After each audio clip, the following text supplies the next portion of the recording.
Hello, English learners. Welcome back to another great lesson here at English Pod. My name is Marco. And my name is Catherine. So, Marco, today we've got a little bit of an unusual lesson because we're talking about hypothetical situations. Right, we're talking about a unreal situation or something that may happen or may not happen. Okay, so you're going to hear all about this in today's dialogue. We're going to hear it a couple of times. When we come back, we'll be breaking it down for you so you know all about these great phrases and how to talk about not real situations with your friends.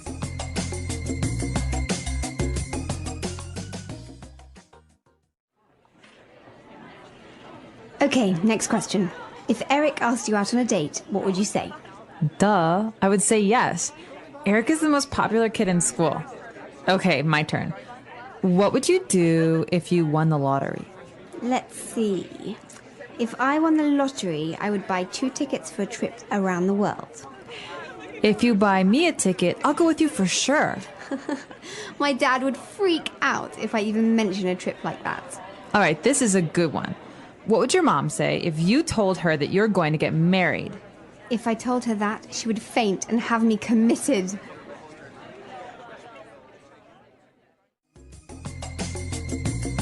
All right, so I think that was clear and, well, a very common situation. 2 teenage girls talking to each other about, boys and what would you do and da-da-da. Guys do this too, so don't just put this on the girls, okay? I don't think we do it like this, though. No, but it's actually a very popular game in the car to play, the what if game. The what if game, Yeah. Exactly. And that's exactly the topic that we want to talk about today is the structure what if, which is actually called a conditional. All right, so conditional because the result, the thing that happens, depends on something else. Exactly. So let's actually take a look at the words in today's language takeaway before we talk about all this grammar stuff. Language takeaway. Okay, so we'll start out with some basic words. Well, they were talking about guys, and she said if Eric asked you out. Right? So to ask somebody out. Okay, so this might be a little bit strange because you think, okay, to ask is to ask a question.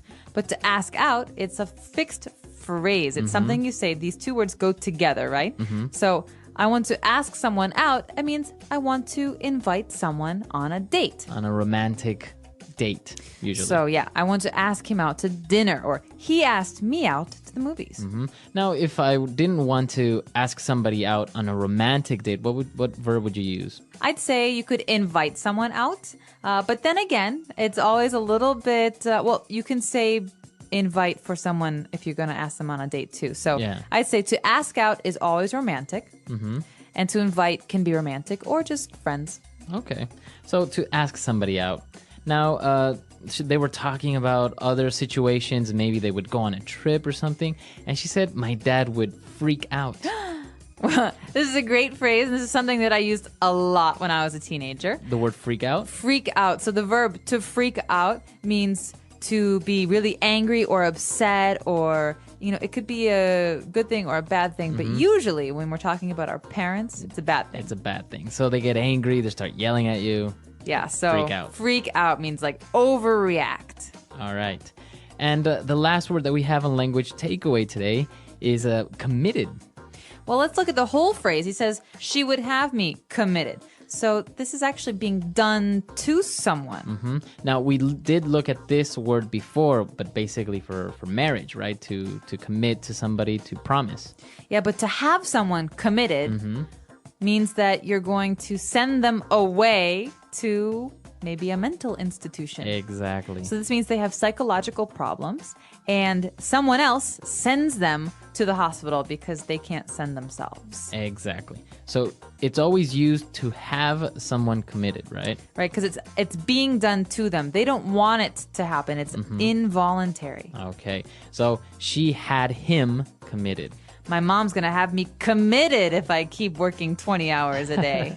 Exactly. So that's the way you use it. And so now you have another way of using this verb. But now I think we should listen to this dialogue again. We're going to slow it down a little bit, and then we'll come back and look at this grammar focus that we want to talk about.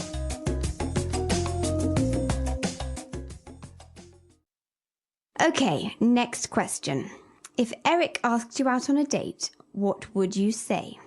Duh, I would say yes. Eric is the most popular kid in school. Okay, my turn. What would you do if you won the lottery? Let's see. If I won the lottery, I would buy 2 tickets for a trip around the world. If you buy me a ticket, I will go with you for sure. My dad would freak out if I even mention a trip like that. All right, this is a good one. What would your mom say if you told her you were going to get married? If I told her that, she would faint and have me committed. All right, so we understood all the vocab now. Now let's take a look at these unreal situations and what we were saying, the what if game. Right. So I think it's important to push these into 2 different categories, right? We have one kind where it's very unrealistic. It's probably not going to happen, that kind of situation. And the other one is a situation that could very well happen, something that's probably very common. Okay. So the first one we're going to talk about is very unrealistic situations, things that probably won't happen. Okay, so let's take a look at an example that we found in the dialogue. The most common one, and I think everybody gets asked this question, is if you won the lottery, what would you do? Okay, if you won the lottery. So this is a situation that's very uncommon, right? Right. Not many people win the lottery. So we have to say, if you won the lottery. So we use this verb in the past tense. If you won the lottery, if this happened, what would you do? Right. All So, right. Catherine, if you won the lottery, what would you do? If I won the lottery, I would buy a boat and sail around the world Wow. with my friends. All right. So another example, again, using the same structure, right? The verb in the simple past tense, we would say, if you were stuck on an island with one other person, who would that be? All right. So if you were stuck on a desert island with one person, who would that person be? So Marco, I'm going to ask you, who would it be? I think it would be an engineer or a scientist that could probably get me off the island. What about your girlfriend? No, well, that's the point. If I can get to her quicker. Oh, okay. I would say maybe kind of romantic, but kind of not. So that's the first situation. We've got these situations like being stuck on an island, winning the lottery. These are very unlikely. But what about the other kind? But before we move on to that, you notice that we used the verb was. We didn't say if I was on an island. I said if I were, right? Or if you were. So this is the way that you use it in these conditionals. If I were you, or if you were president of the United States. Yeah, this is a rule. So this is a grammar rule. We're not going to describe why it happens because it's very, very complicated and you can look it up on our site, but we're going to describe how to use it. That's the most important. So we can say, for example, Marco, if I were you, I would dye my hair red. Why? I don't know. I think it would look cool. I don't think so. So if I were you, I would. Or if you were me, what would you do? Exactly. So we always use it like this, right? If you're going to use this conditional, always use were for the subject, never was. Right. So you can tell this is very, very big grammar issue. A lot of English speakers make this mistake. Yes, very many. So, but now you know that you shouldn't make this mistake and you can speak properly. All right. So now that we've seen these semi-unreal situations, let's move on to something that's a little bit more probable that it may happen. Right, so we've got these situations that are common or likely. For example, in this lesson we hear, I will go with you for sure. So this is, if you buy me a ticket to travel, of course I will go with you. So if you buy, this is in the present tense. If you buy, then I will. Right. Right. So now you notice the difference. The verb is in the present, and then we use, instead of would, we use will. So again, I can say, if it rains tomorrow, I will stay home and watch TV all day. Okay, so think about this. Before we talked about going to desert islands. Now we're talking about rain and the weather. They're very, very different. The rain is very common. So we can say, if it rains tomorrow, I will need an umbrella. What about this? If we have lunch tomorrow, what will we eat? So we have lunch pretty much every day, right? Yeah, pretty much. So again, it's a situation that is very probable. So if we have lunch tomorrow, we will probably eat, I don't know, pasta, I think. I'm Yeah. feeling like pasta tomorrow. Pasta, Yeah. some noodles. Yeah. All right, so Marco, let's take another listen to some of these phrases and try and figure out, while you're listening, which kind of conditional it is, first or the second. Example 1. If it's sunny today, we will go to the park. Example 2. I would get a divorce if I were you. Example 3. Mary will be very sad if Joe leaves. Example 4. We wouldn't be so late if Nick drove faster. Very good. So we heard different examples, and the first conditional is the one that we mentioned is very probable, and the second conditional is the one that's not so probable. So they're very easy to distinguish. You don't really need to know the names, just know how to use them, right? Exactly. And so just remember, if you were me, what would you do? We've got these kind of pairs, these words that go together. And the other one is more common. It's if it rains tomorrow, I will bring an umbrella. Perfect. So why don't we listen to this dialogue for the last time, just to kind of reinforce everything, and then we'll come back and talk a little bit more.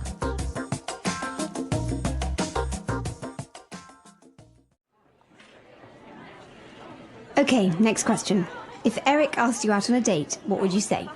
Duh. I would say yes. Eric is the most popular kid in school. Okay, my turn. What would you do if you won the lottery? Let's see. If I won the lottery, I would buy 2 tickets for a trip around the world. If you buy me a ticket, I'll go with you for sure. My dad would freak out if I even mention a trip like that. All right, this is a good one. What would your mom say if you told her that you're going to get married? If I told her that, she would faint and have me committed.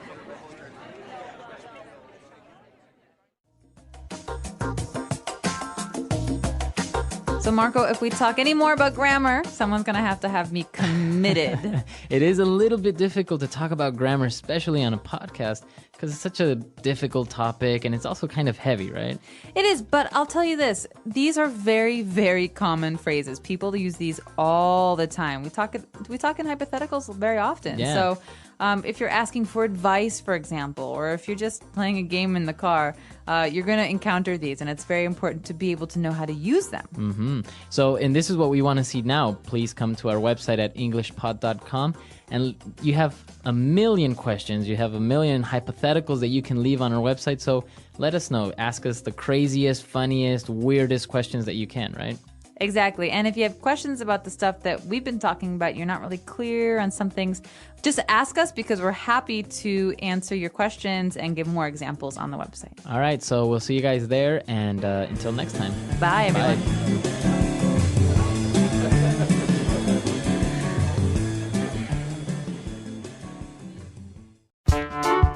The English Pod Audio Review. Listen to the meaning, then say the vocabulary word. To be in the place of someone. Be in your shoes. To lose one's nerve, become suddenly anxious. Freak out. An instance of spending the night as a guest at another's home. Sleepover. To request a date. Ask someone out. Suppositional, uncertain. Hypothetical. Put in a mental hospital. Commit.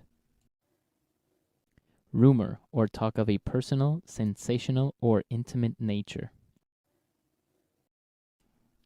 Gossip. To join in marriage. Get married. To have dreamlike musings or fantasies while awake. Daydream. A romantic meeting. Date. Let's try that faster. Suppositional, uncertain. Hypothetical. To join in marriage. Get married. Rumor or talk of a personal, sensational, or intimate nature. Gossip. To have dreamlike musings or fantasies while awake. Daydream. To be in the place of someone. Be in your shoes. Put in a mental hospital. Commit. A romantic meeting. Date. An instance of spending the night as a guest at another's home. Sleepover. To request a date. Ask someone out. To lose one's nerve, become suddenly anxious. Freak out. Now say the word and hear it in a sentence. Ask someone out.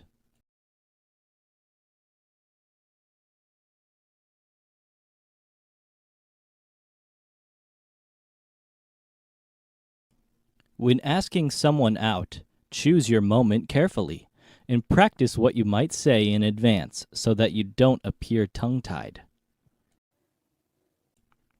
Ask someone out.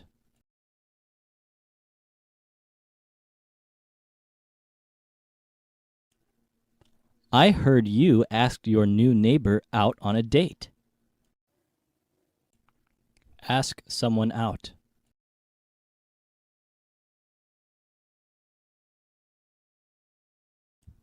I really want to ask Jeff out, but what if he says no?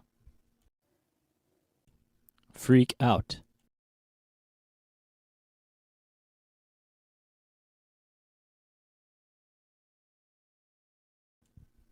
Oh my gosh. I'm going to meet Justin Timberlake. I'm totally freaking out. Freak out.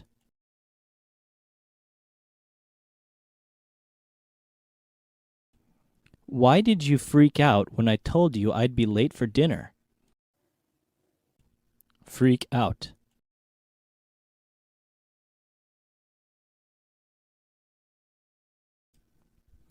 Don't freak out. We can solve this problem in 5 minutes. Commit.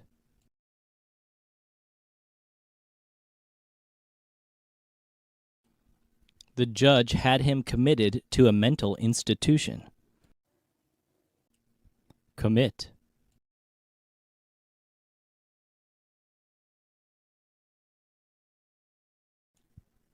If you get committed to an asylum, can you eventually get out?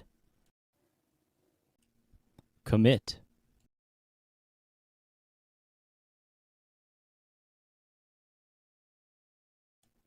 He was committed to 50 hours of community service for his crimes.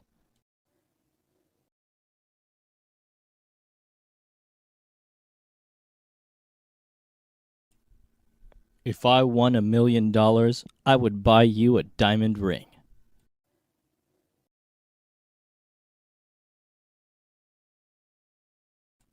We wouldn't be so late if Nick drove faster.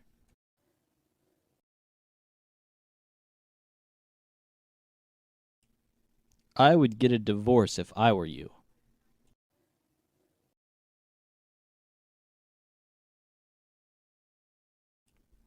If it's sunny today, we will go to the park.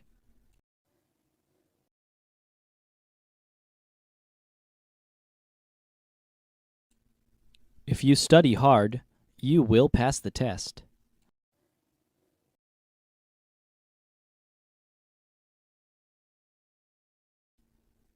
Mary will be very sad if Joe leaves.